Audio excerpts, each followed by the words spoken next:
23 février 2022, un grand plaisir de nous retrouver, mesdames, messieurs. Merci beaucoup à la grande équipe technique. Aujourd'hui, nous allons parler exclusivement sur cette matière, les minéraux du Congo. Pourquoi est-ce que ces minéraux ne profitent pas à la population congolaise? Avec nos deux éminents invités, nous avions déjà commencé la série de ces émissions depuis, je pense, la semaine dernière avec Maître Gédéon Kolela et le professeur Yeni. Beaucoup de réclamations et des suggestions. Vous nous avez suggéré, proposé, à part Maître Gédéon Kolela, de recevoir encore un autre expert dans ces genres de questions. Je reçois pour vous aujourd'hui, en face de Maître Gédéon Kolela, Mike Gardidiana, un brillant journaliste que vous adulez tant. Mike Gardidiana est spécialisé dans des questions économiques et dans des questions minéralogiques. Je sais que j'ai bien prononcé. Merci beaucoup à vous tous. Nous sommes en direct. Les numéros est là, 082 41 59 117. Interagissez parce que vous posez tant de questions sur les minéraux de la République démocratique du Congo. Est-ce que Zalaraya solo ou bien Zalaraya soloté? C'est vrai qu'on a déjà commencé la première étape, la première phase avec Maître Gédéon Kolela, mais il y a toujours des doutes qui persistent. Est-ce que la minérale Zara solo et Zaraya Lukutate? Vous aurez toutes les réponses ici dans cette émission, donc ne zappez pas, restez ici.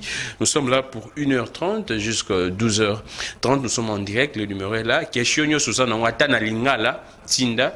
Je me ferai le plaisir là de traduire pour vous pour que les invités répondent. Merci à Belgodor qui prépare son anniversaire. Merci, c'est pour ses 25. Hein. Merci beaucoup à Louison, merci à Fia Lungela et à Joe. Merci également à Emmanuel Samtiani. Je commence par Mike Gardidiana. C'est sa deuxième participation dans cette émission. La première, c'était lors des, je pense, c'était la commémoration de Laurent Désiré Kabila et Lumumba. Voilà. Mike Gardidiana, comment vous allez? Merci Granit, je vais très bien. Bonjour à vous et surtout à mon collaborateur que je retrouve après beaucoup de temps. Et encore une fois, je réitère mes félicitations à l'équipe. Et pour ça, je vous en remercie. Merci beaucoup, Mike Gardidiana. La profession, ça va, une petite question d'introduction. On dit que ça ne va plus à la profession. Il y a beaucoup de guéguerres, surtout la corporation UNPC. Il y a beaucoup de choses qui ne marchent pas. Qu'est-ce qui ne va pas? Bon, je crois que je suis mal placé pour parler de questions internes de l'UNPC. C'est vrai que je suis journaliste, mais il y a des amis qui occupent des fonctions en interne, qui gèrent au quotidien cette organisation. Mais je crois qu'à ce stade ici, parler des guéguerres, je doute fort. Le grand problème aujourd'hui, c'est que les gens sont divisés autour de certaines questions et certaines priorités. Et vous vous souviendrez qu'on est sorti des états généraux de la communication et des médias. Après quelques recommandations, après le travail excellent qu'ils ont abattu au niveau de Kinshasa et au centre Nganda, quelques groupes, par exemple moi, j'ai estimé que dans la plupart des recommandations, il y a quelques éléments qu'ils ont oubliés. Lesquels, par exemple? On a tourné autour de médias, les différentes problématiques qui tournent autour de médias, mais peu on a parlé du journaliste lui-même. C'est vrai qu'on l'a voulu tout résumer par les statuts du journaliste, mais je crois que ça, c'est une question d'identification, une question de forme administrative et juridique du journaliste.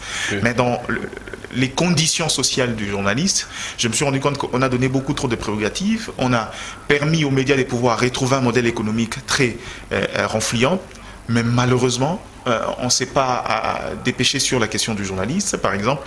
On ne s'est pas exigé aux médias de pouvoir définir convenablement un rapport avec le journaliste. Je sais qu'on a été lors d'une réunion avec le bureau du ministère de la Communication, avec qui on a échangé. Et nous, on a promis également de transmettre notre mémo avec quelques propositions, quelques recommandations, ce qui va arriver d'ici là. Mais dans le fond, je crois que c'est bien qu'on prenne conscience qu'il faut assainir ce secteur-là, il faut assainir cette profession pour que le gramique retrouve finalement un travail où il peut vivre de son Exactement, c'est ça d'ailleurs le plus grand problème au sein de cette profession. Les journalistes ne vivent pas de leur métier, soit de profession. Pourtant, ils sont contraints à devenir de mendiants. Exactement, de vivre avec des coupages, des coups. Pourtant interdit par le code éthique. Exactement, c'est triste. Mais je prends Maître Gédéon Kolela, ça va, c'est voulu? Oui, je suis bien portant. Je suis très heureux d'être en face d'un patriote Vous savez, lorsque l'échange se passe entre les patriotes, c'est-à-dire que leur sentiment des intérêts d'opinion considérables sur une divergence, c'est pour une cause commune. Voilà la différence entre ceux qui n'ont pas affecté de ces sentiments de patriotisme où ils cherchent que leurs intérêts, c'est-à-dire que là, il y a l'absence totale de la solidarité, qui est un sentiment qui supprime en fait l'intérêt personnel, donc pour l'intérêt général. Donc lorsque vous rencontrez quelqu'un qui a ces sentiments de patriotisme et de la solidarité et l'appartenance, il faut être sûr que ce que vous allez débattre, ça ne sera pas pour chercher les vaincus, les vainqueurs et les vaincus, mais ça sera pour une cause commune, c'est-à-dire de l'intérêt général de la nation, parce qu'ici il s'agit des débats pour la nation. Merci beaucoup, Maître Gédéon Koulé, là vous gardez les micros. Je commence par vous. C'est vrai qu'on a fait déjà une première émission avec vous et le professeur Yeni. Là, vous êtes en face de notre co-débatteur qui maîtrise également mieux ces questions sur les minéraux. Et qu'est-ce que vous pourriez, je ne sais pas, une petite récapitulation, synthèse de ce qu'on a parlé. La fois dernière, vous étiez notre expert parce que le professeur Yeni était là pour une dose politique. Mais une petite récapitulation parce que c'est une série pédagogique pour que les gens comprennent notre démarche. Parce que j'ai reçu également quelques appels des gens qui pensent que nous sommes en train de faire la fixation, cibler un groupe d'individus, une classe politique. Qu'est-ce que vous pourriez dire d'entrée de jeu, une synthèse de ce qu'on a dit les lundis de la semaine dernière? Oui, ce n'est pas moi qui dis, c'est d'abord le professeur Mundimi qui dit que les minéraux en soi ne développent pas un pays, mais c'est plutôt l'idée que l'on a qui est susceptible de développer un pays.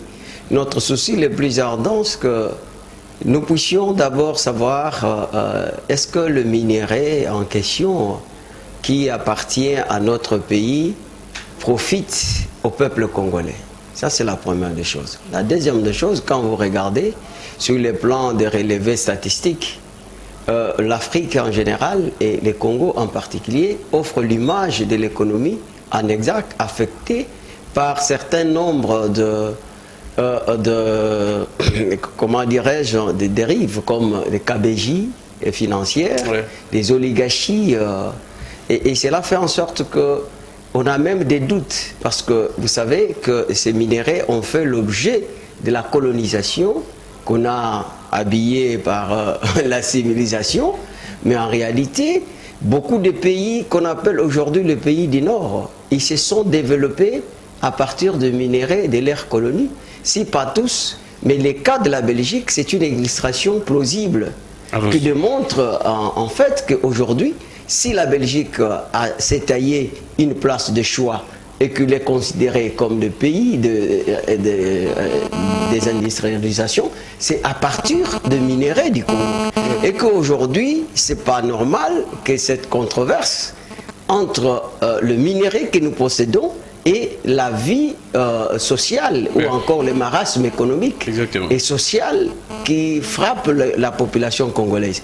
Et par contre, vous savez, avec l'exploitation de mines d'étoiles, aujourd'hui nous avons un peuple qui est exposé à des maladies, donc à des maladies cancérogènes, des respirations, il y a de malformations, des maladies pulmonaires. Donc, pulmonaires. Vous voyez tout ça. Il faut que la législation congolaise, beaucoup plus, soit respectée et du côté des opérateurs économiques et du côté du pouvoir public. Merci beaucoup. Et notre problème ici, j'ai toujours dit, la maladie des Congolais, ce n'est pas l'absence de l'arsenal juridique, mais c'est plutôt ce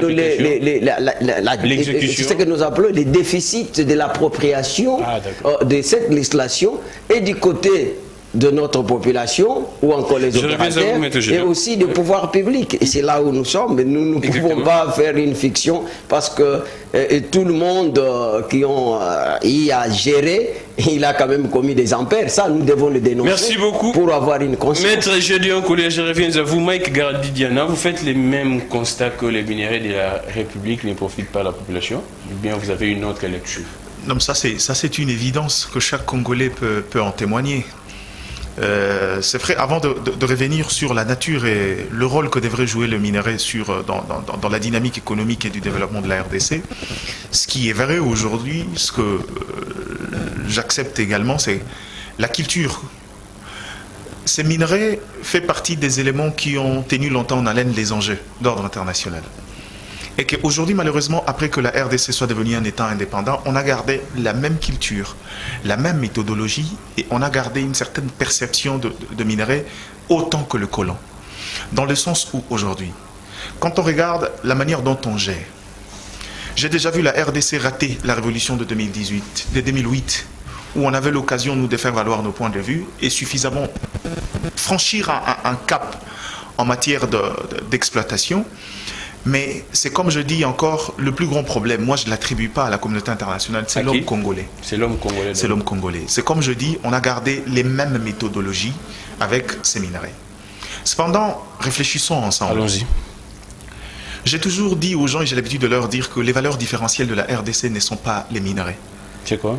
Les éléments qui peuvent faire en sorte que la RDC atteigne son apogée, c'est l'énergie et le sol, c'est-à-dire l'agriculture. Quand vous parlez de l'énergie, à quoi? L'eau et l'électricité? Je parle de l'énergie. Ça veut dire que dans son sens global, on est parmi les pays qui, à la croisée du monde, peut profiter à la fois de l'énergie fossile, de l'énergie solaire, de l'énergie éolienne, oui. Et on a toute cette diversité-là.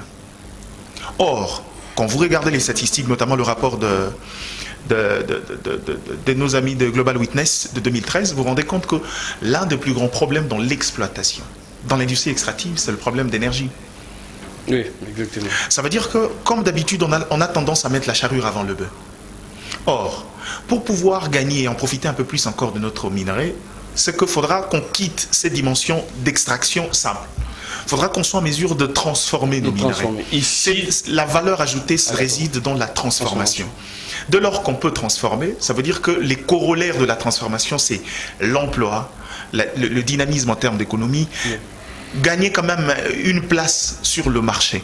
Mais aujourd'hui, quand vous regardez les plus grandes matières, notamment les matières stratégiques, est-ce que les Congolais savent que la RDC est le premier pays producteur du cuivre en Afrique? Mais la question, c'est que est-ce qu'on répond deuxième au monde? Est-ce qu'on répond?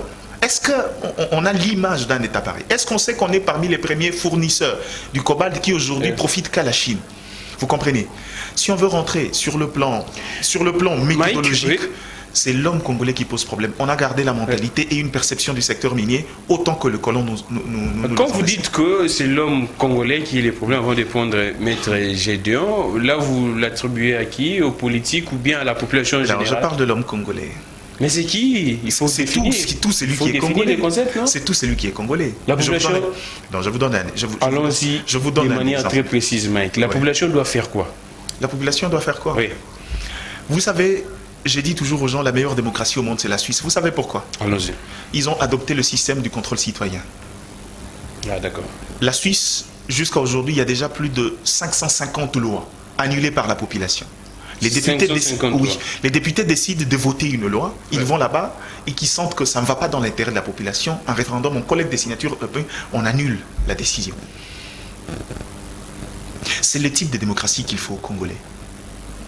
Or, cette démocratie passe, on n'est pas forcément obligé d'être licencié docteur. C'est par la maîtrise des notions élémentaires, de la marche de la République. Le Congolais croit naïvement aux politiques. Le Congolais croit naïvement aux politiques. Oui, exactement. Le politique, dans la culture, dans la mentalité africaine, n'a aucun intérêt d'avoir une population émancipée. Oh. Je vous le dis. Je ne mâche pas le mot. Donc les politiques nous maintiennent dans cet état? Est-ce que Grammic aura un esprit brillant que toi tu ne le sais pas? Le politique se sert de l'ignorance de la population congolaise pour servir ses propres intérêts. La politique deviendra sérieusement un travail des fonctions publiques, un travail de service, de lors que la population comprendra la dimension du contrôle citoyen, dès lors que la population comprendra quel est le rôle, les attributions qu'on donne à chacun dans son rôle. Moi, j'aime pas parler des ministères, je le définis comme de rôle. C'est-à-dire, quand on distribue le rôle dans la marche de la République, le Congolais doit être en mesure de savoir, celui-là, voici son rôle. Au cas où il ne les fait pas, c'est cette population qui a la possibilité de sanctionner. Le Congolais aujourd'hui, je chute par là. On a vendu une mauvaise culture aux Congolais que la sanction, c'est par le vote. Or, dans la trilogie du pouvoir, tous ne passent pas par le vote. C'est-à-dire, ceux qui passent par le vote, c'est généralement des gens qui ont un rôle d'organisation simple. Mais dans l'action, les vrais acteurs dans l'action publique ne passent pas par le vote. Merci beaucoup, Mike Gardidiana. Je reviens à vous, nous sommes en direct, c'est très intéressant. Je pense que le peuple est en train de comprendre ce que Mike Gardidiana a dit. On a lingala pour que vous compreniez bien. Maman, vous avez comprendre parce que les Français, il y a Mike qui a moins macasse. Politicien, à Golingayo, Zalaka, Neta, Wanoibi, Makambouté. Même gratuité et enseignement, on a propos, il y a Mike Gardidiana et Kuma au Bangsana. Selon Mike, les politiques, leur désir c'est de nous maintenir dans cet état d'abrutissement, toujours le côté ignorant total pour que Bango Bassa la vie n'a Bango Bassa s'enrichir.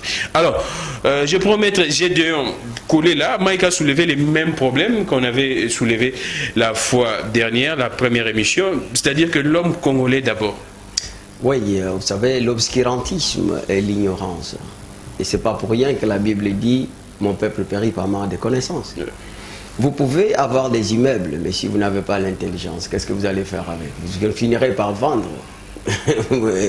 exactement. Et aller dans des boîtes de nuit, et voilà. Donc, ce qu'il dit, j'ai toujours dit qu'effectivement, l'homme congolais est frappé de deux sortes de crises. La crise d'homme, c'est-à-dire qu'on n'est pas affecté des complexes affranchis pour préserver les acquis politiques et sociaux, afin de rendre les Congolais meilleurs. D'autant plus que cela constituait les mobiles même de la perspective de l'indépendance. Mais regardez, depuis 60, qu'est-ce que nous avons fait? Je vous ai dit autrefois qu'avec la Belgique, on n'avait que 48 sociétés minières. Exactement. Et si vous regardez la vie des Congolais, c'était comparable à la vie d'un citoyen canadien. Et c'était plus qu'un citoyen américain, plus que le Japon. Donc, regardez maintenant, depuis que nous sommes restés, et notre crise qui demeure parce que c'est une crise qui demeure en maîtresse absolue, qui domine même les personnes, qui a un coefficient le plus élevé, intellectuel, on parlait, c'est la crise de l'éducation. Exactement. Donc, les Congolais ont quel genre d'éducation? Et cette éducation, c'est d'abord, nous avons un système éducatif qui fait de nous les abortifs fondationnels. L'université ne doit pas être une institution structurelle, mais ça doit être une usine qui forme des génies. Pourquoi? Parce que la valeur d'une société, c'est son capital humain. Et la valorisation du capital humain, c'est une obligation impérative dans un État qui se veut démocratique et un État de droit, quand nous voulons dire. Il vient vous dire ici que... mais moi, j'aimerais plus que Mike a parlé de la population, que vous puissiez parler des politiques maintenant. Non, mais non, c'est ce que je suis en train... Non, mais écoutez, mais ces politiques viennent d'où? Il ne vient pas des cuisses des Jupiter. Il vient de cette population. Vous comprenez? Et que aujourd'hui, Tshisekedi qui est au pouvoir, hier il était dans cette population. Il marchait. Il marchait, oui. Alors, donc, il est l'un de la population. C'est pour ça que les politiques ne peuvent pas changer les Congolais, mais c'est plutôt la révolution vient du peuple, c'est à la base. Et voilà pourquoi je dis que nous avons un système éducatif qui nous forme avec l'illusion d'être intellectuel, mais en réalité, on n'est que des robots. Vous voyez, comme vous dites, on n'est que des robots. On est là que pour répéter ce que Marx a dit, alors que voilà, la solution pour le développement intégral qui a comme conséquence l'élévation ou encore la promotion du peuple vient à partir de la science. Mais cette science dont nous parlons ici, ce n'est pas la science qu'on doit toujours copier qui vient de l'Europe. Regardez, tout ce qui est comme découverte en Afrique, donc c'est qualifié comme une sorcellerie. Alors que si ça vient de l'Europe, nous sommes là avec notre fragilité conceptuelle on accueille ça à bras ouverts. Regarde. Vous savez que je vis vers Kisangani Chopo là-bas. Un jeune homme, donc moins âgé que vous, mais il guérissait, il faisait l'opération sans cicatrice. Et c'est tout le monde. Là, c'est Jésus. C'est tout le monde. Non, mais écoutez, mais c'est ça les génies. Donc c'est tout le monde qui criait, non, c'est de la sorcellerie. Pourquoi? Parce que ce n'est pas une découverte européenne.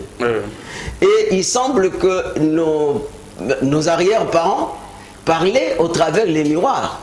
Hein, et tout le monde a crié que c'était de la sorcellerie parce que ce n'était pas une découverte. Mais aujourd'hui, par Skype, vous rentrons dans des mines, non, mais c'est-à-dire qu'ici, nous parlons d'abord de ces déficits de l'appropriation. Parce que je voulais citer là où il a dit, vous savez, la Constitution donne beaucoup plus de pouvoir au peuple pour dire que le peuple doit s'organiser pour faire respecter les règles de loi.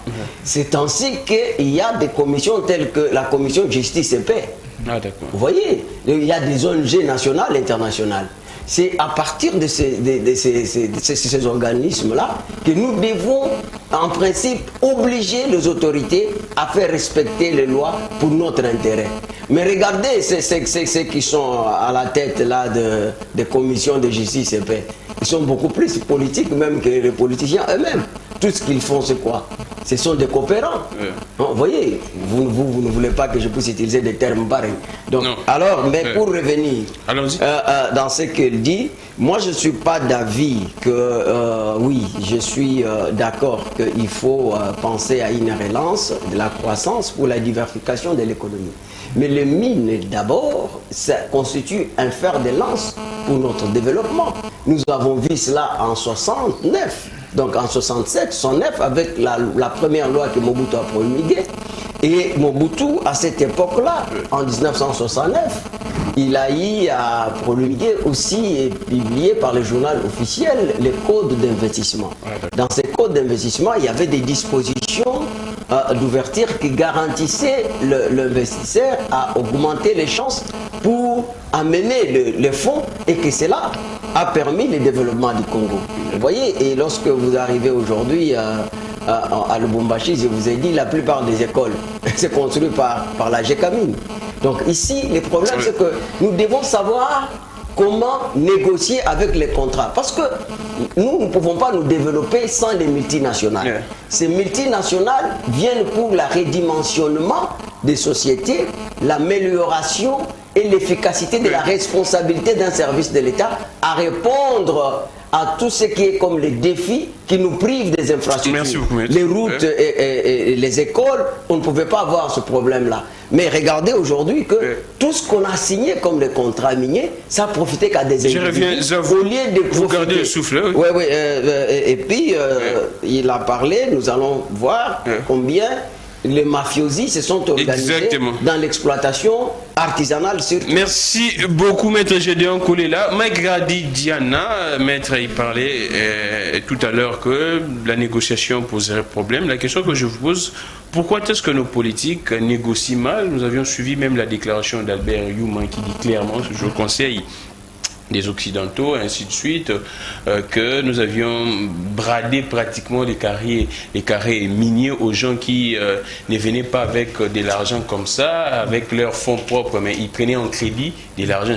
Pourquoi est-ce que nos politiciens n'arrivent pas à mieux négocier? C'est par ignorance ou bien ça là on en cause, c'est par méchanceté?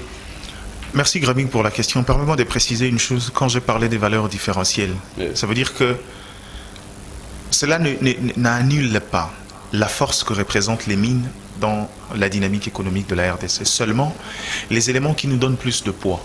Je peux vous l'expliquer pourquoi. Parce que de l'énergie, même le secteur minier prend une autre dimension. De l'énergie, on résout le problème le plus fondamentaux de la population congolaise. De l'énergie, on passe par l'industrialisation qui est l'un des plus grands problèmes, déficit de la République démocratique du Congo. Par l'agriculture, c'est encore une fois de plus l'approche à la fois sociale et économique. C'est ce qui fait que ce sont les deux secteurs qui font notre valeur différentielle, pas les mines, parce que dans la mesure du possible, ce sont des choses qui s'épuisent. Mais au-delà de ça, le secteur minier est devenu au fil de temps, de par son caractère exogène, c'est-à-dire c'est un marché que le Congolais ne maîtrise pas. Ah d'accord. C'est un marché déjà là nous devions. Au fil des années, les flux dans le marché des minerais est devenu un instrument politique. Comment ça ? La communauté internationale peut, pour des raisons et des considérations politiques, frapper un pays par sa productivité minière. Soit occasionner une chute sensible de prix, soit parfois mettre des barrières et interdire la commercialisation de produits. Le marché minier est un marché dont les fluctuations dépendent entièrement de l'extérieur. Et c'est là, de manière indirecte, la faiblesse au niveau interne. Quand vous posez la question pourquoi les Congolais, les politiques négocient mal, parce que d'abord, dans le fond, ce n'est pas aux politiques de pouvoir négocier ces questions-là. Mais je comprends le sens général quand vous parlez des politiques. Ça veut dire que les autorités... Exactement. Aujourd'hui, le secteur minier, le grand problème aussi, c'est que, c'est comme je vous ai dit, au regard de la faiblesse, de l'expertise et de possibilités des acteurs locaux de pouvoir exploiter les secteurs, tout est tourné vers les expatriés. Ce sont les entreprises étrangères qui ont la possibilité à la fois d'assurer l'extraction et la commercialisation en dehors de la République démocratique du Congo. Dans toute cette chaîne-là, l'État congolais ne profite que de ses redevances et autres. Or, c'est une grosse faiblesse. C'est une grosse faiblesse. Ces politiques-là ne peuvent pas négocier. Aussi de là, mais de manière empirique, historique. Le secteur minier sort d'un contexte difficile.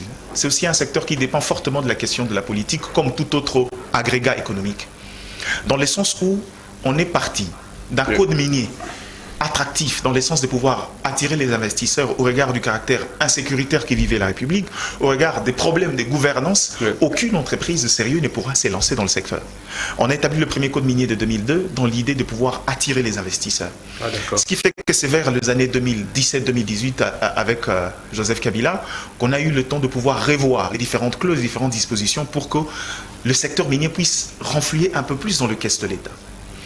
Pourtant, c'était sans compter sur la nature des acteurs et des gens qu'on avait en face de nous. Quand on a déjà eu une culture, c'est comme je vous ai dit, les Congolais ont gardé la mentalité, la perception du secteur minier autant que le colon. C'est un produit qui ne sert que de dérivé pour le Congolais, dont les plus grands bénéficiaires sont les étrangers. C'est lui qui extrait de l'or et c'est lui qui le transforme et commercialise. C'est lui qui commercialise gagne beaucoup plus que celui qui ne fait que l'extraction. Et même l'extraction, ce n'est pas nous qui les faisons, ce sont d'autres entreprises. Nous, on bénéficie juste de nos redevances et autres taxations. Donc, en réalité, ça, ce sont les plus grandes faiblesses. C'est-à-dire, il faut une réforme. Je me rappelle en 2014, discuté avec le coordonnateur du Promine, M. Mabolia, qui a également évoqué ces problèmes-là. Aujourd'hui, la meilleure des choses, pour que justement les mines deviennent justement ces capitales productifs, qui va nous emmener vers la diversification et le développement qu'on veut, ce qu'il faudra qu'on change de paradigme.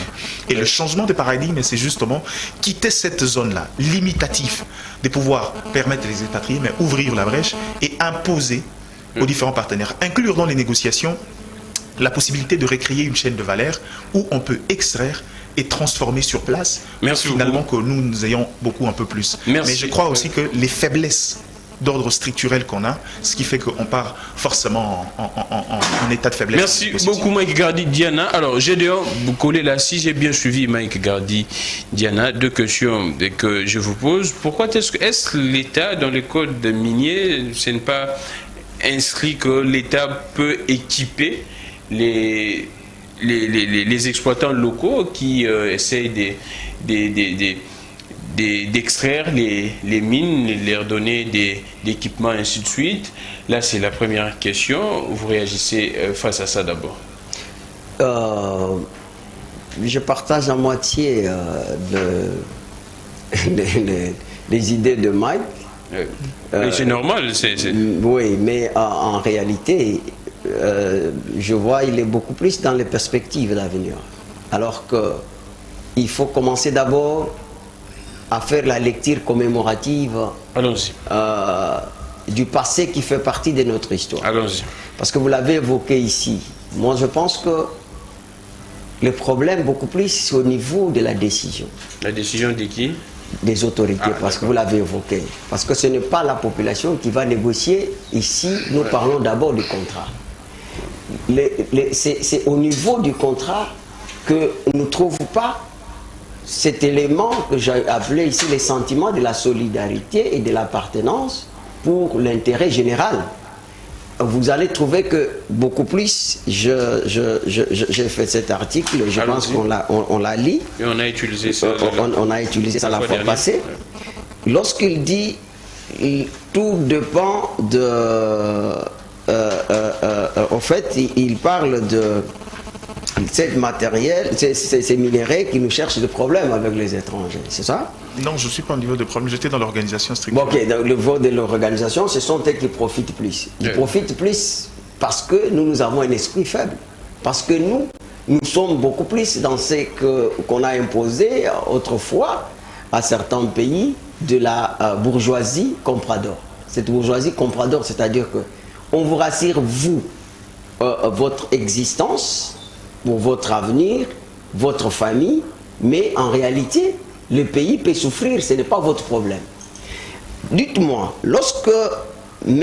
Laurent Désiré Kabila, pour l'assistance militaire pendant la guerre d'agression, donc, précité, le gouvernement congolais, il a lui-même, parce que lui, il n'avait pas le Premier ministre, c'est lui-même qui négociait, et que le gouvernement congolais a manifesté son intention de céder une partie des substances du polygone de la MIBA, on l'a évoqué, exactement. Et MIBA au profit d'une association hybride entre les intérêts privés de Laurent Désiré Kabila et une élite politico-militaire formant, organisée et proche du président Mugabe de Zimbabwe.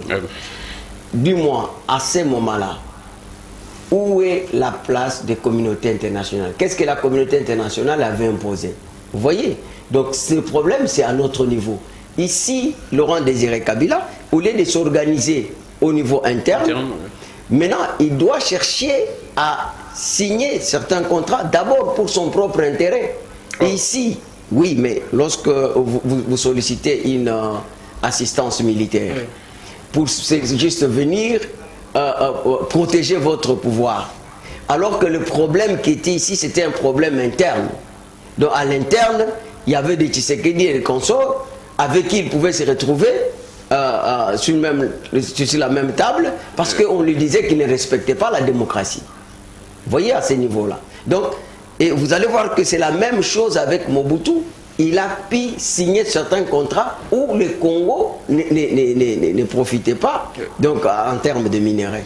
Alors ici, quand même il a évoqué les cas de problèmes d'hommes. L'homme ici, il faut d'abord voir la population en général et aussi les autorités en particulier. De quelle manière ils procèdent pour signer ces contrats. Alors que les contrats, ce n'est pas l'État congolais qui doit signer avec les multinationales. Ici, je vous ai dit que les multinationales, ce sont des facteurs de développement. Ce sont des gens qui viennent avec des fonds. Mais c'est plutôt l'entreprise de l'État qui signe le contrat pour la promotion de partenariats publics et privés. Oui. Et qu'est-ce que nous bénéficions derrière ça? Nous allons bénéficier d'abord de la responsabilité d'un service public de l'État. Parce que ce service public de l'État doit répondre aux défis qui nous empêchent, donc notamment les infrastructures. Et il parle en fait de ce que nous avons comme de ce que nous bénéficions des taxes et qu'on sort. Les redevances. Les redevances, c'est rien. Les taxes superficielles, c'est rien. Donc 5 $ pour 85 hectares comme avance minière, donc pour la première année.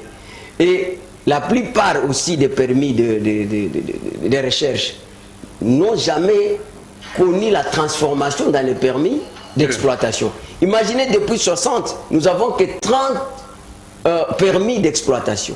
C'est une perte, oui, c'est un échec. Pourquoi? Parce qu'ici, il y a des mafiosi, c'est-à-dire que ces gens-là qui viennent pour transformer les mines, ne les transforment pas, ils vont vous imposer les cas de force majeure, c'est-à-dire qu'il n'y a pas la sécurité et ça leur permet maintenant d'exploiter frauduleusement. Ils vous disent que les produits vont aller au niveau des labos. C'est pendant que, donc ces labos-là, il n'y a pas la monitoring vis-à-vis des Congolais. Et la plupart des autorités sont même des partenaires de ces gens-là. Vous avez des Moïse Katumbi, vous avez la plupart des gens, oui, mais La liste exhaustive. Donc c'est pour dire que... Vous soutenez qui d'abord? Non, mais Moïse Katumbi, c'est parmi les gens qui ont signé des contrats parce qu'il y a 3 personnes qui ont le pouvoir de conclure un contrat. Il y a d'abord le président de la République qui déclare ouverte une mine, et il y a le gouverneur de province, il y a les directeurs provinciaux. Donc, ces 3 personnes ici peuvent engager pour le développement de ce pays. Mais le problème, c'est que... regardez, parce qu'il parle, parce que le problème ici, beaucoup plus, c'est la loi. Je vais chuter par là. La lancée novatrice de la loi de 2002 dont il parle, cette loi a supprimé les régimes conventionnels par dérogation. Et c'était ça le problème. Et que on a maintenu les régimes généraux des droits communs. C'est-à-dire qu'il faut que quelqu'un vienne avec l'argent, tel que Youm a dit, avec l'argent, pour montrer, il faut montrer la capacité financière. Et cette capacité financière ne peut pas être moins de 80 millions. Vous comprenez? Mais maintenant, l'État a continué à conclure des contrats sous le régime qui a été supprimé, qui était le régime conventionnel. Et cette fois-là, pour dire, venez, nous allons vous faciliter la tâche, mais en contrepartie, au lieu que vous puissiez construire les routes, mais cet argent, donnez-nous même, nous allons construire. Vous avez les cas de 5 chantiers. Vous serrez les 9 milliards. Est-ce que c'est un problème des multinationales? Maître Chaudin, vous gardez le souffle. Je prends Mike Gardi Diana. Là, ça devient très intéressant. Quand on cite les noms, moi j'aime comme ça. Il faut au moins qu'il faut bêler. Alors, Mike Gardi Diana, Maître Gédéon dit qu'il y a des politiciens qui sont même des actionnaires qui travaillent derrière ces sociétés et qui exploitent ici de manière illicite. Je crois que Maître n'arrive pas à me comprendre. Il dit ce que je dis. Quand vous avez posé la question, la première des choses que je veux dire, c'est que ce n'est pas aux politiques de négocier les contrats miniers. Ça, c'est de 1. C'est un secteur technique où il y a des gens appropriés pour pouvoir engager ces genres de discussions. Comme qui? Parce que généralement, c'est son... Non, vous ne l'avez pas sorti, je comprends maintenant. S'il vous plaît, s'il vous plaît. Allons-y, Diana. En fait, j'ai l'habitude d'être allé progressivement, structurellement, mettre dans les détails. J'y vais parce que je cours derrière les temps. Exactement. Maintenant, revenons sur la question des multinationales. Il a évoqué un élément ici. On a tous dit le problème d'homme. Maintenant, puisqu'il veut que j'entre dans les détails, le détail dans l'homme congolais, je l'ai dit dès l'entame de l'émission, c'est qu'ils ont gardé la même perception que lors de l'époque coloniale. Ça veut dire que pour l'homme politique congolais, les mines sont des ressources qu'on peut utiliser à n'importe quel moment. Cette mentalité-là de ne pas comprendre la déclinaison de choses, ce qui fait qu'on est même en même de pouvoir utiliser la planche à billets pour juguler une crise. Ça, c'est la mentalité congolaise. Il cite le cas de Mouzé Laurent Désiré Kabila. Je vais l'expliquer, c'est que dans un contexte où la question sécuritaire est prioritaire et qu'on arrive dans les caisses de l'État, il n'y a rien. Dans le cadre du partenariat public-privé, les Congolais ont cette mentalité de pouvoir brader des concessions minières pour pouvoir bénéficier en retour de fonds, de l'argent pour aller financer d'autres secteurs. Je crois que c'est dans les détails. Quand j'ai parlé de la question... Vous répétez un peu, quand j'ai parlé des questions d'hommes, même les Congolais ont l'habitude de brader les carrés miniers. Ce qu'ils peuvent... En fait, je vous l'explique vraiment la mentalité du Kinois. Tu vois, moi, le Kinois, capable de... Parce que ils ne maîtrisent pas la vraie valeur de la chose. À cause de iPhone Nayo 12 Age. Si je comprends bien, c'est la même stratégie que Bami Bibassa là. C'est pourquoi je vous dis. Parce qu'il ne connaît pas sincèrement la valeur. C'est ça, quand je vous ai dit le problème d'homme. D'ailleurs, Maître a évoqué beaucoup de choses. Moi, je pense que la plus grande crise, c'est la crise intellectuelle. On va à l'école, on est éduqué, mais on n'est pas intellectuel. Parce qu'être intellectuel, c'est quelqu'un qui apporte des solutions aux problèmes d'ordre collectif. Et la morale aussi. C'est ça notre grand problème. Même aujourd'hui, quand on parle de ces problèmes-là, je suis resté d'abord dans les dimensions économiques, sur le plan structurel, pour dire pourquoi on ne pouvait pas. Maintenant, si on rentre dans les considérations internes et politiques, le problème, c'est qu'aujourd'hui, c'est comme je l'ai dit, le Congolais utilise, ou encore les politiques congolais utilisent nos ressources minières comme étant de gages pour pouvoir bénéficier de fonds. Et ça encore, c'est une mentalité inculquée par les Occidentaux, c'est-à-dire c'est la mentalité qu'on a gardée du colon belge. Quelle a été l'explication donnée sur les ressources, les exploitations? parce que c'est des minerais, nous on n'est pas en mesure de les transformer. On peut avoir de l'or, mais tant qu'on ne sait pas transformer de l'or, pour nous ça rien du tout, ça ne vaut rien. Et cette mentalité nous est restée. Quand j'ai quelque chose qui peut valoir quelque chose pour mettre, et que pour moi ça ne sert à rien, je préfère le brader même pour la nourriture, même pour la faim. Ça c'est la dimension homme. Seigneur. Et c'est ça le grand problème chez les politiques. Maintenant le grand problème c'est que, c'est là où je dis, notre plus grand problème c'est, le plus grand problème de l'homme congolais c'est la discipline.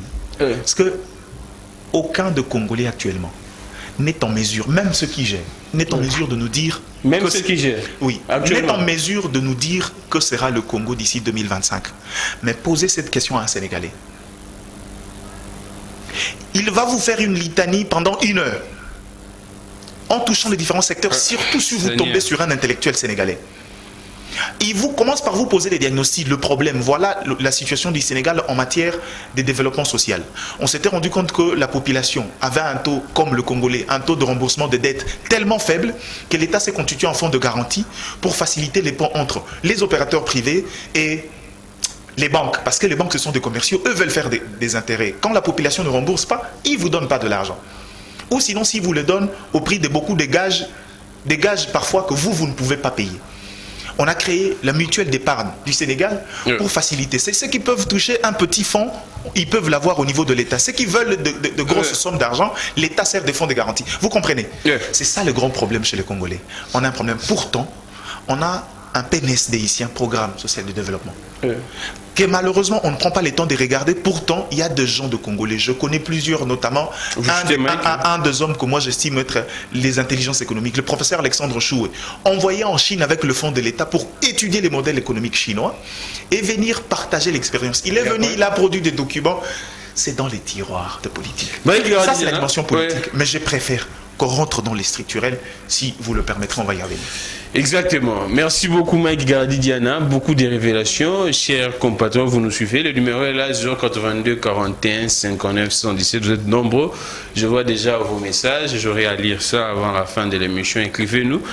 Interagissons parce que un instant maintenant, on peut se maloba. Ça me fait très mal. Donc, même méthodologie, ça Lara. Donc, Aibio Chombo, il n'a fourni aucun effort. Asali a été fort. Mon Taibio iPhone a été quand on a Wendy. Aibi iPhone 13 Pro Max, aux 1300, il a na $20. Donc, même politique, stratégie, on va politiciens, on va ça là. Namboka, bazu ba minéraux, ils prennent des minéraux, bah qui au quand on a pris mangondo pour que Karabazo mbongo.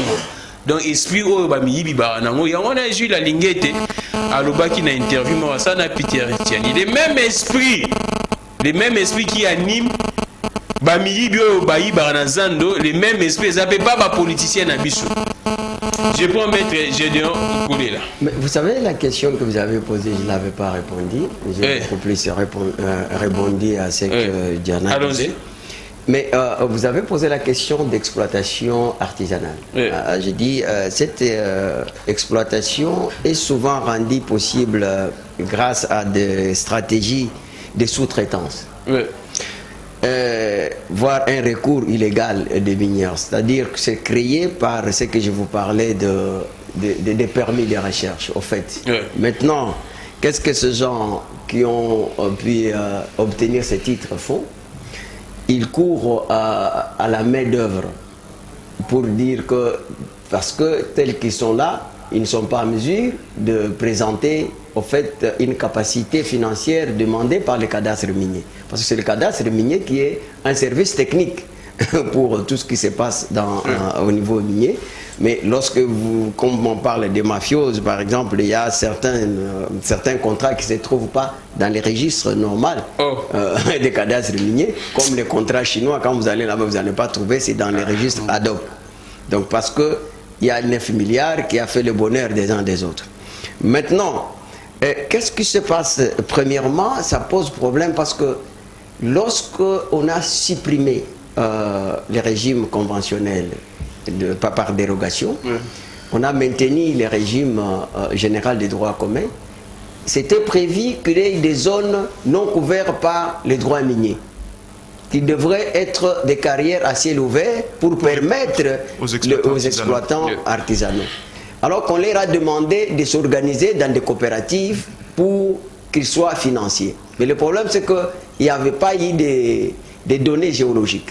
Et jusqu'à aujourd'hui, nous avons ces problèmes. Les ministres Kaboueloulou, excusez-moi, c'est les ministres les plus incompétents que je n'ai jamais commis dans le secteur minier. Oui, imaginez que tout ce temps... Oui, mais je vous dis... L'éternel ministre des Mines. Oui, mais il était là pour gérer les intérêts de politique, pas pour gérer. Mais imaginez que c'était une question qu'on puisse avoir les données géologiques. Donc, au jour d'aujourd'hui, donc il y a les opérateurs économiques qui exploitent les minéraux que le gouvernement congolais ignore, ne connaît même pas. Oh, oui. Un instant, maître, un instant. Donc il y a des minéraux exploités que le gouvernement ne connaît même pas. Oui, je suis parce qu'il n'y a pas de données géologiques. Alors ces questions, comme il a dit, mais ça c'est la négligence. Quelqu'un qui a été envoyé. Moi ici, je suis allé, j'ai payé 1000 € à la Terravirène pour rester 2 journées. Vous lisez et j'ai découvert qu'il y a le minerai tel que le coltan, tel que le cobalt qui se trouve même ici à Kassangou. Oh, oui. Et je trouvais même que le Bas-Congo, s'il vient en 2e place après l'Est. Et que le Belge avait réservé cela comme une réserve mondiale quand l'Est sera épuisé. Au Bas-Congo aussi. Oh, mais je vous dis... Donc au Congo central, il y a des minéraux. Lorsqu'on parle... Des concessions actuellement occupées par les prêtres. Dès que vous arrivez, posez la question aux autochtones, ils vous diront. Même ce n'est pas des concessions où vous voyez... des actions humanitaires, non, à l'intérieur, on exploite. L'or le plus concentré, c'est au Bas-Congo, mais ça se cache dans des montagnes. Et ce sont mélangé avec du calcaire. Avec calcaire, tu connais. Mais ce sont des Canadiens qui sont experts pour ce genre d'exploitation. Maintenant, il faut... Est-ce les autorités les savent ou bien non? Ils savent ou non, ils peuvent savoir, mais ils ont une maligne d'utiliser cela. C'est pour ça que vous voyez ce qui se passe à l'Est. Là, il y a beaucoup de choses. Lorsque Mbos, moi je veux que Mbos soit clair. Quand il demande aux députés impliqués dans ce qui se passe de quitter, parce qu'il sait que donc, ils sont en train de faire les affaires. Donc, vous savez, c'est comme ça que vous voyez, il y a ces problèmes-là.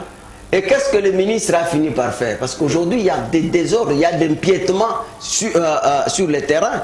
Vous voyez les chefs coutumiers qui ne s'entendent pas avec les opérateurs économiques. Pourquoi? Parce qu'on a demandé aux exploitants miniers de travailler dans des carrés miniers dont les opérateurs disposent de titres et qu'en contrepartie, ils doivent leur vendre les produits. C'est comme ça que vous voyez, il y a l'exploitation des petits-enfants et tout ça. Donc il y a tellement de problèmes à ce niveau-là. Nous demandons à la ministre actuelle qui puisse avoir les bons pour envoyer les gens, soit en Belgique, soit négocier aussi à ce niveau-là, au niveau international, pour ceux qui disposent des données géologiques, pour créer des zones non couvertes par les droits miniers, permettre notre population d'exploiter d'une manière artisanale. Et aussi, comme ils avaient demandé, ils ont besoin de financement. Jusqu'à aujourd'hui, il n'y a pas de financement. Alors que ces scams et toutes ces organisations-là, voire même l'ITIE, attendaient que nous puissions nous conformer à ce niveau-là. Et c'est aussi le moyen pour le président de la République qui veut créer les millionnaires congolais. Donc je pense que s'il s'investit à ce niveau-là, nous pouvons avoir des millionnaires congolais. Mais il faut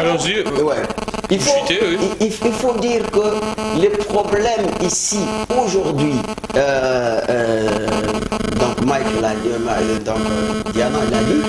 Attention Mike avec les téléphones, ça dérange le son. Nous devons absolument faire pression au président de la République de pouvoir renégocier les contrats, parce que c'est pas normal comme autrefois. Je pense que vous me donnez encore le temps de dénoncer la plupart des contrats. Allons-y. Alors, de renégocier les contrats. Pourquoi? Parce que les gens que Mike dit ici qu'ils nous profitent, ils ont reconnu les caractères léonais de nos contrats. Ils ont été signés. Oui. Les bailleurs de fonds, ils ont reconnu les caractères léonais. Les multinationales, ils ont reconnu les caractères léonais. Les investisseurs, ils ont reconnu. Maintenant, le problème, c'était que le gouvernement puisse se mettre tout autour. Alors que le président Kabila, à ce moment, il a commencé à faire en sorte que c'est des nouveaux codes ici que je ne crois pas trop parce que ce n'est même pas d'application par faute des règlements. Mais Mike a dit que c'est plus mieux apparemment que celui des. Non, mais lui, il connaît. Si vous prenez les codes miniers de l'Afrique du Sud, vous comparez. Donc c'est rien. Imaginez, les 5% de participation sur les chiffres d'affaires de l'État congolais à 5%, aujourd'hui c'est à 10%. C'est ça l'avantage? Il y en a d'autres. Non, mais on a d'autres. Vous savez que vous parlez là, c'est au niveau des taxes, non? Et des impôts. C'est rien. Mais ici, nous voulons le redimensionnement pour que l'entreprise comme la GECAMINE puisse répondre à tout ce qui manque. Vous parlez des problèmes d'énergie. Et quand les bailleurs de fonds viennent d'abord, la première des choses, c'est comme à l'Amiba et Tchala, le barrage Tchala. C'était les investisseurs qui ont donc créé ces Tchala-là pour alimenter l'Amiba et aussi la population profite de cette énergie. C'est ce que nous voulons, ces redimensionnements. C'est ce que nous attendons. Mais les taxes, c'est rien. Donc la loi là, a créé que des taxes. Est-ce que les travailleurs de la GECAMINE, ils vont vivre avec les taxes? Merci beaucoup, Maître Gédéon Collé là. Alors, nous sommes en direct. Ce qui s'est dit ici, c'est très grave. Mike Gardi Diana, quelle est la responsabilité maintenant de cette génération, soit de la génération future? Maître Gédéon évoque la renégociation de ces contrats, reconnu léonin par même ses investisseurs, ainsi de suite. Qu'est-ce qui empêche que jusqu'à présent, qu'on ne puisse pas renégocier ces contrats? C'est vrai que j'ai suivi que le président a déjà amorcé cette étape, mais apparemment, il y a de la lenteur. Non, mais merci pour la parole. Je crois qu'il faut dire une chose, c'est que le code minier, le nouveau code minier, présente beaucoup d'avantages que le code attractif de 2002. C'est vrai que maintenant, je peux comprendre la dimension de Maître. Il en veut plus. Mais certainement, je crois que pour l'instant, au regard du caractère fragile de l'État congolais, notamment sur ces marchés, on ne peut pas. Parce que déjà, ces codes qui présentent seulement les quelques avantages, là, jusque-là, n'a jamais été accepté par les opérateurs économiques. Parce que pour eux, renégocier de manière brutale les intérêts comme ça dérange. Ce sont des hommes d'affaires, ils cherchent l'argent. Ouais. Mais au-delà de ça, je crois que la responsabilité de la prochaine génération, c'est que... Excusez-moi, Diane, je vous dis, vous savez que le problème, c'est aussi les décrets de décalage que nous avons connus. Donc, le code de 2002 prévoyait que 10 ans après, on pouvait revoir. Exactement. Oui, mais vous avez laissé ces gens-là investir. Maintenant, ils vous imposent ce que la loi dit, donc pour cause de stabilité financière. Parce que, pour cause de stabilité financière. Je reviens à vous. Exactement, vous reconnaissez que le code si de vous plaît, heureusement, on serait d'accord. Vous reconnaissez comme moi que le code de 2002 a laissé beaucoup de latitude aux opérateurs économiques, notamment dans le secteur, particulièrement dans le secteur minier. C'est justement ce qu'on a voulu corriger avec l'actuel code minier. Mais cependant, je disais, la responsabilité de la nouvelle génération, c'est... S'il vous plaît, maître. Non, mais donc, il a beaucoup de matières, mais je les complète juste pour dire, parce que quand vous parlez de ces codes dont les règlements miniers n'ont pas encore suivi jusqu'aujourd'hui, ça a posé le problème. Vous avez dit, on va voir le cas par cas. Ça, c'est la faiblesse de l'homme congolais, c'est de prendre les choses de manière sélective. On était déjà d'accord sur ce terrain-là, mais le code, dans son entièreté, en tant que charpente de texte, présente beaucoup d'avantages que l'ancien. La nouvelle génération, je crois que c'est une responsabilité très lourde. Très lourde. Et je te regarde droit dans les yeux. Je crois que tu as une responsabilité énorme. Oui, c'est pourquoi j'ai commencé déjà à travailler là-dessus. Cette fois-là, tu vas devoir quitter ton plateau. Oui, je le ferai sans faute. Parce que, particulièrement sur les dynamiques économiques de la République démocratique du Congo, je l'ai dit tantôt ici, c'est que le problème, c'est dans la considération et la définition des priorités. Alors, le Congolais, dans la qualification des éléments prioritaires, on souffre encore. Parce que quand vous regardez la vie d'un Quinois particulièrement, d'un Congolais, c'est exactement une mentalité qui prévaut même au niveau de la gestion. Parce que chaque Congolais pense à « je cherche, je mange, je me vêtis, demain, dans le Kalissus ». Ça veut dire qu'on est dans cette vision minimaliste de choses. Et cette vision minimaliste, c'est ce qui va nous tuer, nous, Congolais, particulièrement. Parce qu'au moment où on parle, on est au cœur des enjeux. Exactement. L'économie de demain dans le monde, c'est nous. Ouais. Si on veut pas, si on veut pas revivre les néocolonialismes dans une forme beaucoup plus accrue et beaucoup plus dure, c'est le moment de nous remettre en question. Je peux le définir par des exemples. Parce qu'aujourd'hui, même les pays voisins se sont donné les luxes de renflouer leurs caisses en faisant simplement les coursiers. en faisant les médiations pour des choses qui nous concernent. Parce que nous, on n'est pas en mesure d'engager une discussion sérieuse avec les gens qui peuvent nous apporter beaucoup, et on n'est pas en mesure de faire une discussion franche et aller tête haute. Ça, c'est une faiblesse. On doit réparer cette question de considération.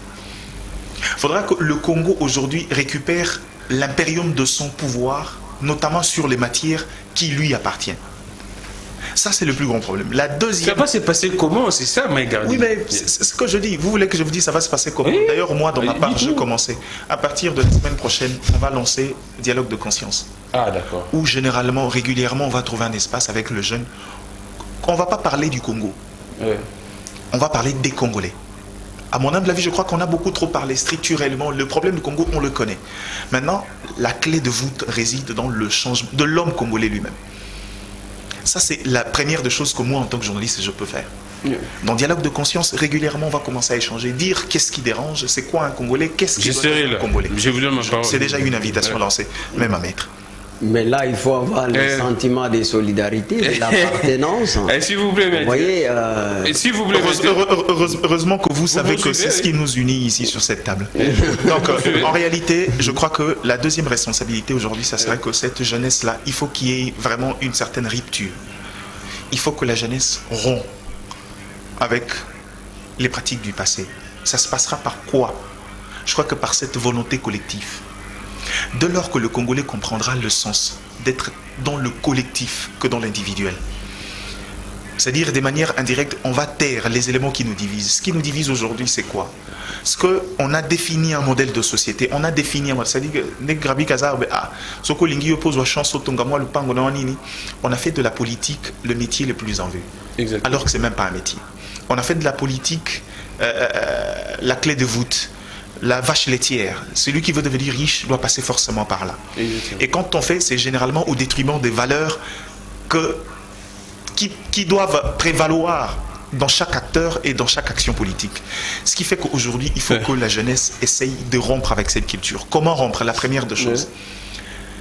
Je vais aller aux antipodes de tout ce que les gens disent. La meilleure façon de pouvoir rompre, c'est de s'éloigner momentanément de cette politique.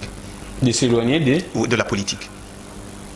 Que cette jeunesse-là aille d'abord travailler dans les domaines séculiers. Exactement. S'assurer l'avenir et venir en politique avec non pas l'envie de pouvoir se faire une vie, mais avec l'envie de corriger les choses. Mais si les domaines séculiers ne payent pas, c'est ça également. Non, quels domaines séculiers ne payent pas? Vous voulez que je vous entende des exemples? Moi, je connais des gens qui sont venus du village il y a à peine 2 mois. Aujourd'hui, je peux citer son nom. Alors, seulement, il ne me l'a pas permis. Et j'en ai des exemples comme ça, des gens qui sont venus rien que par le champ. Aujourd'hui, il est producteur de goyave, il fournit les supermarchés, il est chef d'une entreprise. De quel domaine séculier vous ne parlez pas? Je vous cite encore quelqu'un. Je connais quelqu'un qui est venu rien que de par la commercialisation des jus dans la route. Il est devenu, il a eu sa première moto, sa deuxième, troisième, quatrième, cinquième. Aujourd'hui, il est patron d'une société de transport. De quel secteur? Merci beaucoup, Mike. Je reviens. Avec ces marchés congolais où même les Libanais qui quittent chez lui avec $50 viennent devenir riches ici. Vous me parlez que ce secteur ne peut pas. Merci beaucoup, Mike Gandhi. S'il vous plaît, maître, je vous donne la parole. Après, Esaïo. Non, mais il y a des éléments. S'il vous plaît, maître, s'il vous plaît, vous avez le temps. Alors, Congolais na Congolaise, vous avez ce que nous sommes en train de parler, c'est très intéressant. Mais bino bonika kaba polémique, Fayulu, Tshisekedi, bonika wana. Oh, c'est ça la vie, c'est ça notre vie, notre avenir même. Je ne sais pas. Il y a un message, il y a plusieurs messages. Il y a un message, c'est qui singa, il faut attendre pour vous comprendre, non. Salut mon frère, dites aux débatteurs, tous sont très intelligents, mais pour leur... Tous sont très intelligents, merci pour leurs révélations, mais qu'ils nous assurent et rassurent, une fois nommés mandataires de la chose publique, ils ne vont pas oublier leurs intelligences. C'est ça le problème avec vous. Je veux rassurer mon frère que je ne rêve pas d'être mandataire. S'il vous plaît, on a plateau, ça va aider bon, c'est plein. Les mêmes Congolais, maître aussi Bakcho et Sigamora, ont changé na yo babo sanyo. C'est ça la crise. C'est ça les problèmes. C'est ça la crise. Bon, là, c'est un téléspectateur. Hein? Oui, je comprends. Bon, qu'ils nous soutiennent, c'est une bonne chose. Et le problème ici, moi je pense que Donc, la responsabilité de cette la responsabilité. Non, il y a d'abord un problème des choses qu'il a soulevées ici. Je pense qu'il faut relativiser les choses. Je suis parfois partagé entre l'indignation et l'indifférence, et pourtant je vous connais comme un homme non seulement intelligent, mais très intelligent. Vous savez, les problèmes, il ne faut pas confondre entre les gens qui sont en quête de remoulage pour les miettes, par père, qu'ils ont accepté de vendre leur dignité et éducation, et avec la politique elle-même. Donc lorsque vous parlez de quelqu'un qui a quitté ou de l'activité dont on parle, là nous sommes dans l'économie politique. Vous ne pouvez pas dissocier la politique avec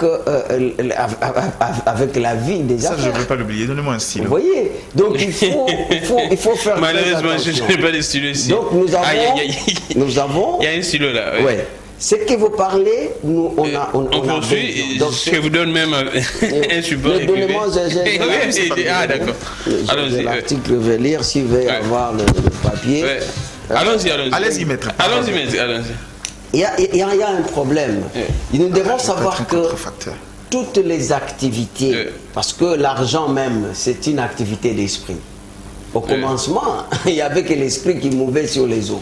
Alors, vous ne pouvez pas aujourd'hui dissocier l'argent avec la politique. La politique, c'est vrai, c'est un moyen, c'est un moyen, et ces moyens-là, on doit les définir. Parce qu'il y a la politique économique, il y a la politique bancaire, il y a la politique sécuritaire, il y a la politique du commerce. Tout est politique. Je ne vois pas comment Diana va dire que non, il faut un peu fermer les yeux et quitter la politique. Comment vous allez quitter la politique? Et aussi cette jeunesse. La jeunesse est responsable. Vous n'allez pas me dire que les Kasavubu, les Lumumba n'étaient pas des jeunes. Ils étaient des jeunes. Donc les jeunes d'aujourd'hui seront les vieux de demain. Vous voyez? Donc les enfants d'aujourd'hui seront les jeunes de demain. Donc ici, il faut une conscience collective. Et il faut assurer notre existence. Le Congo a un problème politique. Et la politique ici dont je parle, il y a la politique économique, il y a la politique sécuritaire, il y a la politique sociale. Donc il faut savoir cela. Maintenant, il y a des choses ici qu'on doit savoir. Je suis content d'être en face de quelqu'un. Ici, il faut savoir que ce qui nous ramène en quadrature arrière, c'est la fraude. C'est la fraude, c'est le détournement, c'est la corruption. Regardez, parce que vous avez évoqué le cas d'exploitation artisanale. Allons-y, maître. Donc, selon les estimations de 2008, produites par les CAMI, cadastre minier, au Katanga, les exploitations actuelles proviendraient à près de 80% des zones de recherche interdites à l'extraction et qui sont louées à 3,36 $. Vous voyez? Donc, ça veut dire à 3,36 par carré minier pour 80 hectares. Parce que c'est comme ça qu'on compte carré minier, c'est 80 hectares. Pour les 2 premières années, les taxes dites, taxes superficielles, parce que lui il parle de ces taxes-là, qui ne nous permettent pas de développer ces pays, annuels, alors que pour accéder à un permis en zone d'exploitation, des opérateurs miniers doivent payer location annuelle de 560 $. Mais imaginez, au lieu de payer 560 $, ils payent 3,6 $. Et vous savez ici, il y a un contrat qui existe, que Mouzito a introduit, les contrats d'amodiation. Oui. Ces contrats d'amodiation, on vous parle ici. C'est-à-dire que vous faites louer un permis dans des zones interdites. En contrepartie. Une zone interdite. Oui, mais c'est ça l'exploitation minière aujourd'hui artisanale se font dans des zones interdites. Alors, il y a des autorités qui se mettent d'accord avec certaines personnes, des opérateurs qui viennent, qui sont plongés dans les systèmes de mafiosi. Donc, ils vous louent. Et ils envoient les gens pour dire qu'ils vont exploiter d'une manière artisanale.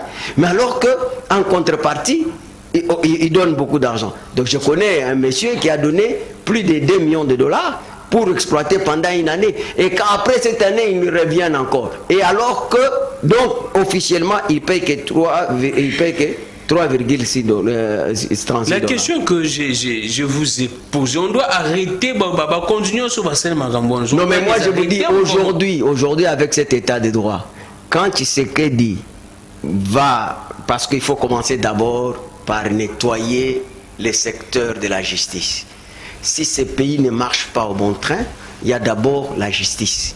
Les juges sont dans ces mafiosi ici. Même les juges, j'ai compris. Mais vous n'avez pas vu, c'est que maintenant nous allons pleurer, nous avons nos désirs pour pleurer. Mike Diana, je pense qu'il est informé. On vient de vendre les carrières de purification de sable d'eau. Qui est dans les domaines privés de l'État, et aujourd'hui ça devient aux Chinois, et les Chinois là doivent nous vendre les services. La régie des eaux donc est contrainte d'être déguerpie. Je ne sais pas si ça a eu lieu. Seigneur. Donc, mais imaginez que nous sommes premiers. Mike est là. Il ne peut pas me douter, nous sommes premiers en Afrique. La dernière fois que nous avons exporté ces sables de purification d'eau, c'était en 71. Et après nos ingénieurs, nous avons des matières grises. Purification naturelle. Oui, mais c'est naturel, pas des produits, pas quoi. C'est les sables là. Vous mettez de l'eau. Oui, mais aujourd'hui, je vous dis qu'il y a des autorités qui sont derrière. Qui, par exemple? Non, il y a un jugement. La population nous suit. Il y a un jugement. Donc, on a établi un certificat par un certain conservateur. Donc, et après, il y a un jugement qui a été pondu sur ça. Donc, il y a des juges qui sont là-bas. Il faut tuer tous les juges. Je ne dis pas de les tuer comme ça. Donc, certains avocats aussi qui jouent le rôle de courtier des juges et des magistrats. Et alors que, donc, regardez, c'est la régie des eaux. Alors que l'eau, l'électricité, il vient de dire ici, l'eau et l'électricité. Donc, la population va faire quoi? Merci beaucoup, maître. Je dois coller là. Chaque semaine, je vous avais déjà promis, depuis la semaine passée, chaque semaine, je voulais que Diane puisse faire l'article sur ça. Ce n'est pas normal. Le président étant que le magistrat suprême doit vraiment s'impliquer dans ces deux. On ne peut pas perdre cette carrière-là. Merci beaucoup. Mike Gardi, Diana, c'est vrai que nous tendons à la fin, mais j'aimerais... déjà? Oui, nous restons avec 15 minutes, 15-20. Aborder la question, selon les informations, les taux des minéraux raffinés au niveau du Rwanda auraient baissé. La cause, c'est quoi d'après vous? Avant de revenir. Les non-minéraux raffinés là-bas au Rwanda. Avant de revenir. Oui. Je voulais demander à Maître, ne faites pas dans la sémantique.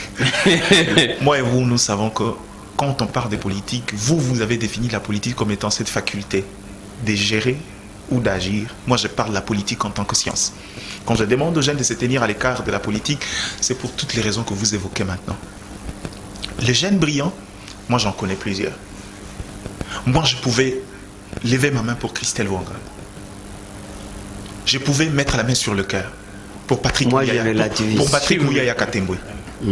Mais le vrai problème, c'est que aucune pensée nouvelle ne pourra renverser l'establishment qui est aujourd'hui un système. Quand il parle de questions de corruption, Gramik, vous êtes un député, je prends un exemple. Vous arrivez pendant le contrôle parlementaire, vous trouvez qu'il y a fraude. Et vous remontez la filière jusqu'à ce que vous retrouvez que c'est lui qui doit décider de l'adoption de vos différents textes. Et cette justice-là, qui doit exécuter les différentes recommandations venant du Parlement, sont impliquées. Vous faites quoi? Pourquoi je demande aux jeunes? Je sais que ces derniers temps, on a cette tendance-là. Parce qu'on sent que les choses ne marchent pas, on veut tous aller. On dit, bon, il faut qu'on aille en politique. Le moment n'est pas propice. Pour pouvoir aller comme ça, il faudra qu'on amène une offre différente. Il faut s'armer. Exactement. Quelle est la plus grande faiblesse? Quelle est l'arme utilisée par les politiques maintenant? Ces politiques qui ont divisé même le journaliste, qui ont divisé l'Église, qui ont divisé tout le monde. Presque chaque société, chaque entité de la société. C'est la faiblesse financière.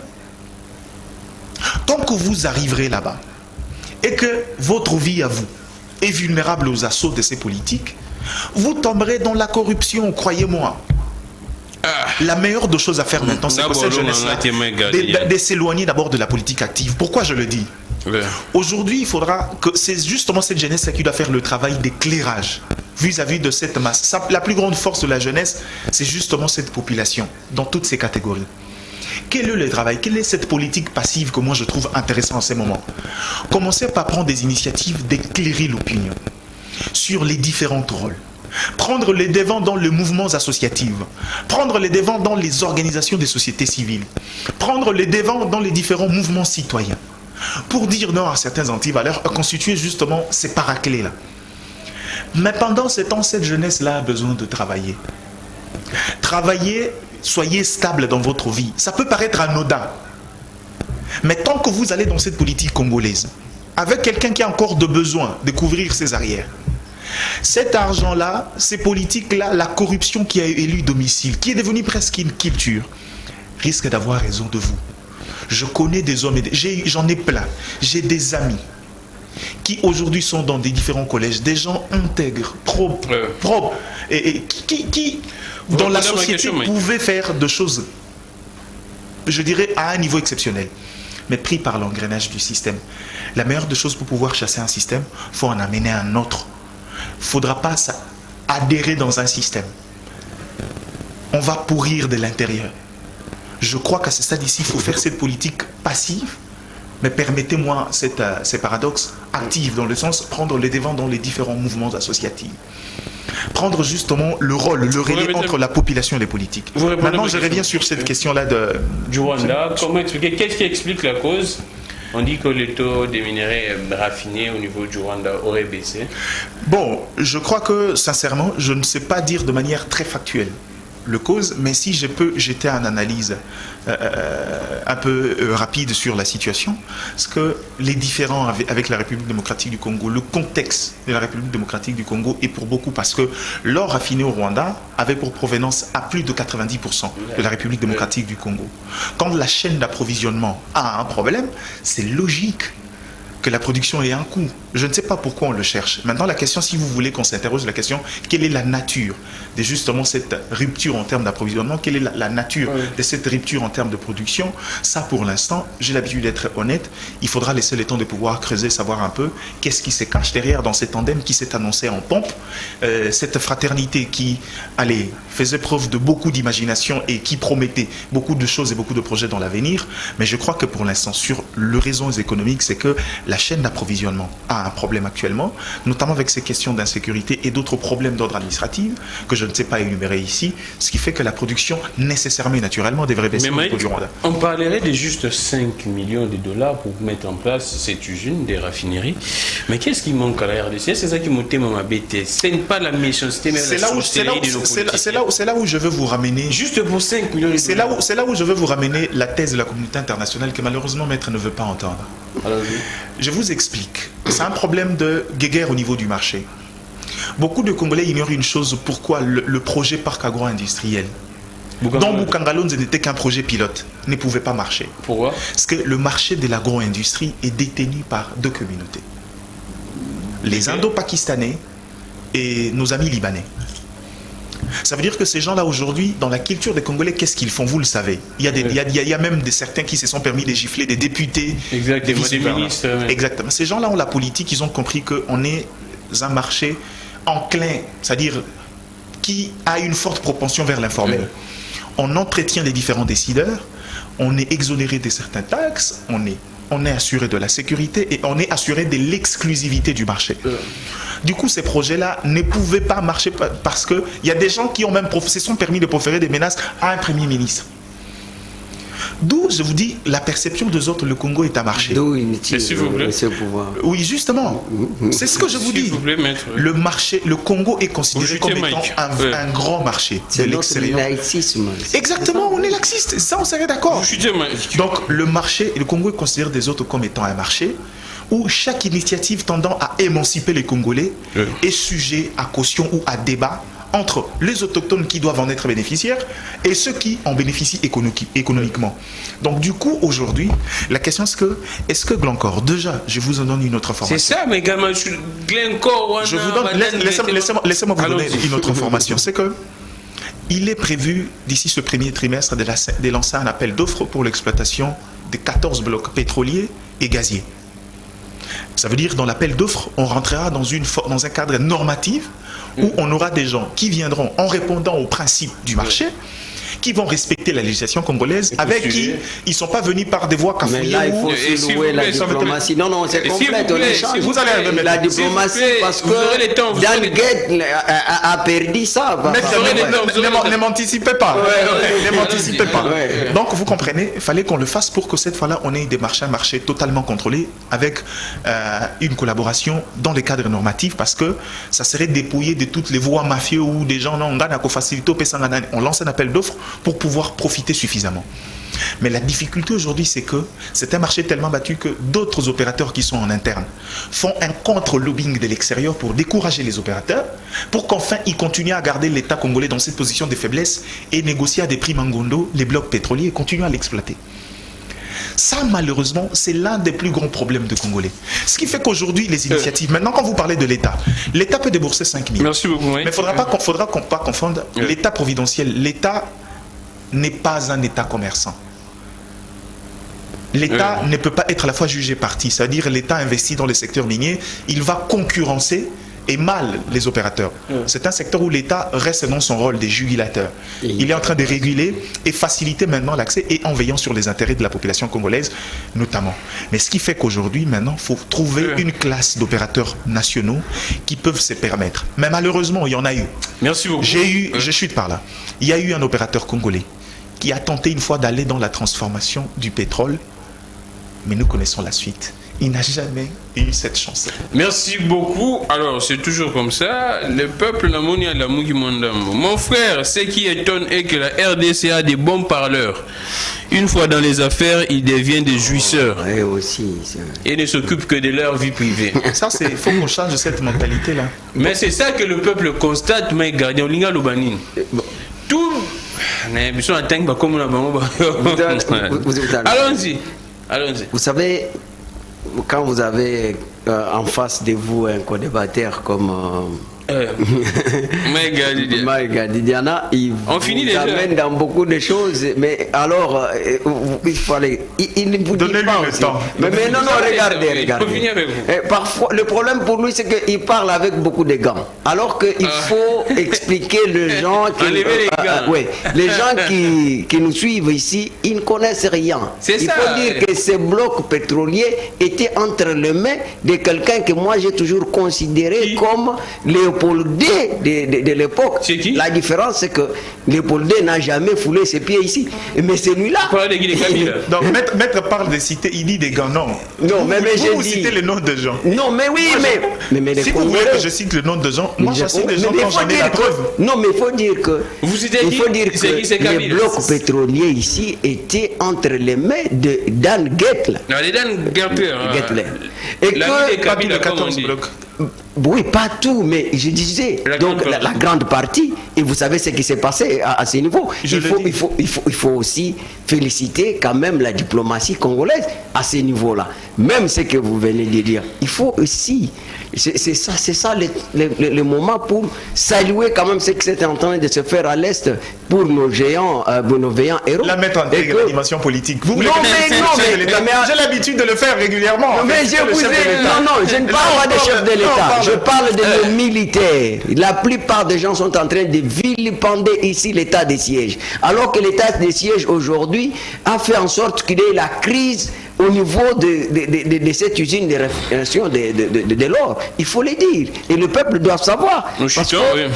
C'est très important. Mais vous avez évoqué des choses ici que bon, c'est le respect peut-être que je vous accepte. Parce que quand vous parlez des citoyens, les mouvements citoyens, c'est des pires aventures que nous avons connues dans ce pays.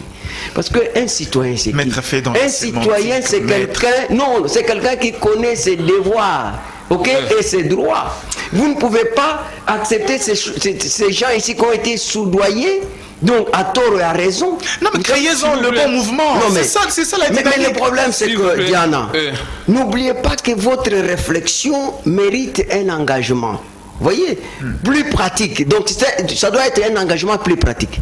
Parce que, car vous savez vous-même que une réflexion sans engagement, c'est une paralysie donc, en pratique. C'est une litanie improductive. Oui, c'est une litanie improductive. Donc, si vous voulez, ici, la guerre, c'est quoi? Il faut lutter contre anti-intellectuels, donc tout ce qui est anti-valeur.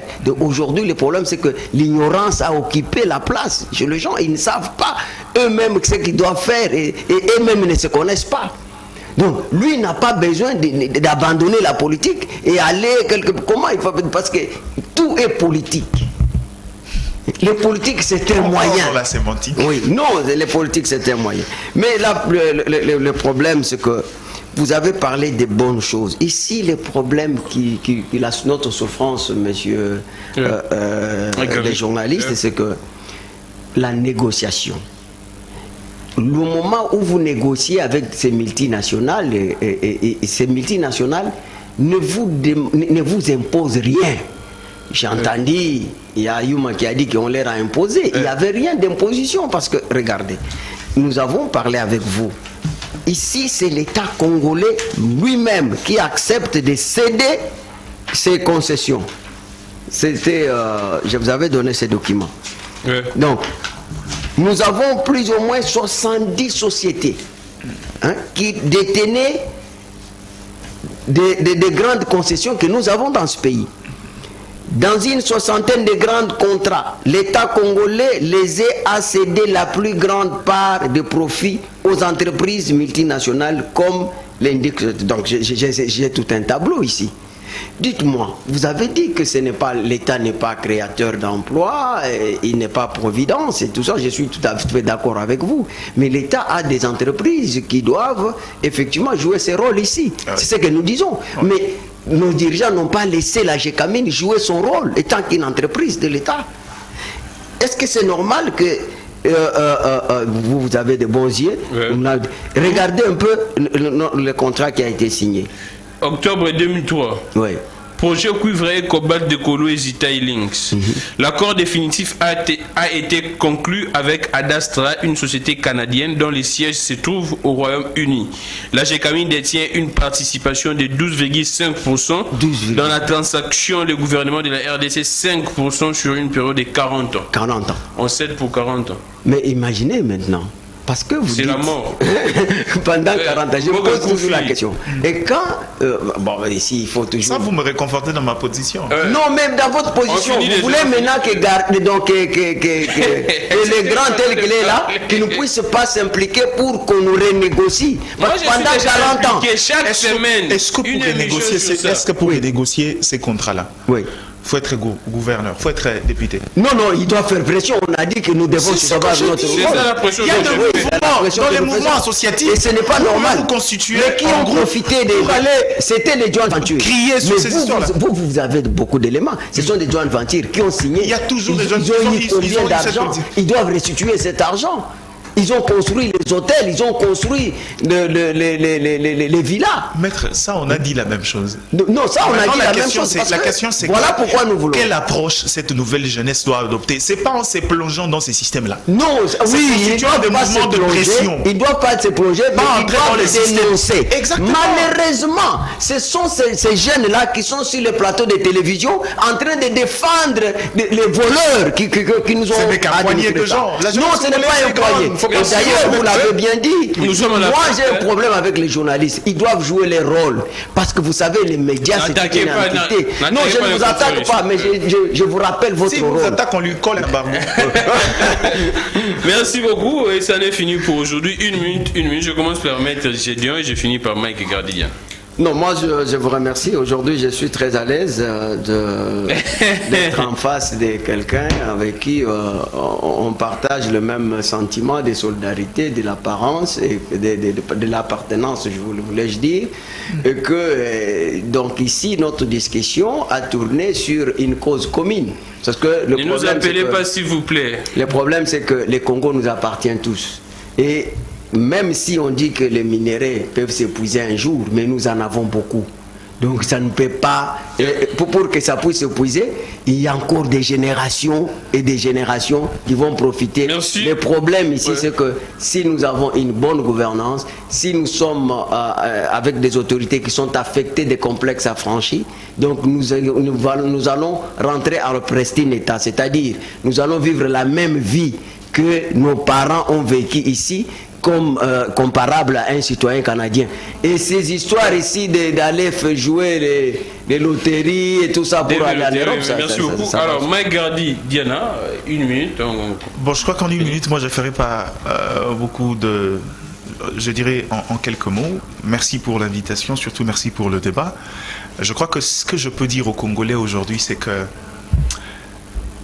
être Congolais veut dire appartenir à quelque chose de plus grand que soi. Le Congo est plus grand que nous. La meilleure des choses à faire maintenant, c'est de pouvoir définir un nouveau Congolais. C'est-à-dire, on est en retard de beaucoup de choses. Moi, particulièrement, je suis partagé entre la culture congolaise que j'aime avant et plus que tout. Mais j'ai eu à côtoyer, j'ai connu la culture de nos amis ouest-africains, particulièrement sénégalais. Les mentalités qui changent là-bas n'est que la volonté des hommes. En tout cas, ce n'est que la volonté des hommes. Ouais. Redéfinissons un nouveau Congolais. C'est la meilleure des choses. Si on veut profiter de tout ce qui nous appartient. Merci beaucoup. Il faut aimer la politique minière. S'il vous plaît, c'en est fini pour aujourd'hui. Ouais, merci. Chaque semaine, soin au premier soin. Je sais que cette semaine, vous allez sur lundi, mercredi. Semaine, ne nous attendez pas le mercredi. Peut-être nous allons revenir les lundis, soit les mardis. Donc ça sera comme ça pour essayer un peu de vous donner de vous administrer une leçon que nous sommes parfois plus intelligents également que vous. Parce qu'il y a beaucoup de personnes déjà qui ont leurs yeux braqués sur ce numéro des débats pour la nation où l'on ne parle que des minéraux. Pourquoi les mines, soit les minéraux de la RDC ne profitent pas à sa population. Merci beaucoup à Maître Gédéon Kolela, merci beaucoup à Mike Gardi, Diana. Je pense la semaine prochaine, tu auras 4 invités sous plateau fait Bakama. Comme ça, les Congolais vont comprendre très mieux l'importance de la matière au traité. Merci à Yadjo, merci beaucoup à Belgodor, merci à Luison, merci beaucoup à Emmanuel, merci beaucoup à Sololi. Ça n'est fini pour aujourd'hui. La rediffusion à 22h juste et 1h juste. Relais YouTube Peter Siani, RDC, abonnez-vous très massivement. Je suis Gramik, les grands, que les dieux de toutes les inspirations continuent de nous inspirer et de vous inspirer également. Mais il y a une actualité que je dois vous la donner. C'est quoi? Liste. Les tickets de gouverneurs, élections de gouverneurs, il y a les FCC Mosaïque qui vient de rejeter en bloc cette disposition sur les tickets proposés par Bad Lukwebo, l'équipe de l'Union Sacrée. C'est ça l'information Breaking News. Nous allons en parler demain. Je pense que je serai avec Fumuntoto et Alain Bouloudjoa, si pas Jimmy Kiteng. Donc soyez très branchés demain pour le prochain direct à 11h, juste aux antennes de Perfect Télévision. Au revoir.